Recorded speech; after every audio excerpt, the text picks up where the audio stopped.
অসম থেকে বিজেপির লোকসভা সাংসদ গৌরব ওয়াকিয়া এবং কংগ্রেসের অখিল গগৈকে কিন্তু সেখান থেকে সংসদীয় বিল সম্পর্কিত বিষয় নিয়ে তাদেরকে তলব করা হলো।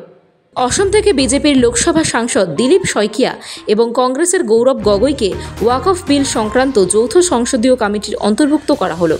এনডিএ সরকারের আনা ওয়াকফ বিলকে যৌথ সংসদীয় কমিটির কাছে পাঠানোর সিদ্ধান্ত নিতে হয়েছে কেন্দ্রকে। তার একদিনের মধ্যে ওই বিলকে পর্যালোচনা এবং বিশ্লেষণ করার নামে ওই সংসদীয় কমিটি 21 জন সদস্যের নাম চূড়ান্ত করে ফেলল লোকসভা। ওই জয়েন্ট পার্লামেন্টারি কমিটি বা জেপিসিতে থাকবেন রাজ্যসভার 10 জন সদস্য। অসম থেকে বিজেপির লোকসভা সাংসদ দিলীপ শইকিয়া এবং কংগ্রেসের গৌরব গগৈকে ওয়াকফ বিল সংক্রান্ত যৌথ সংসদীয় কমিটির অন্তর্ভুক্ত করা হলো। এনডিএ সরকারের আনা ওয়াকফ বিলকে যৌথ সংসদীয় কমিটির কাছে পাঠানোর সিদ্ধান্ত নিতে হয়েছে কেন্দ্রকে।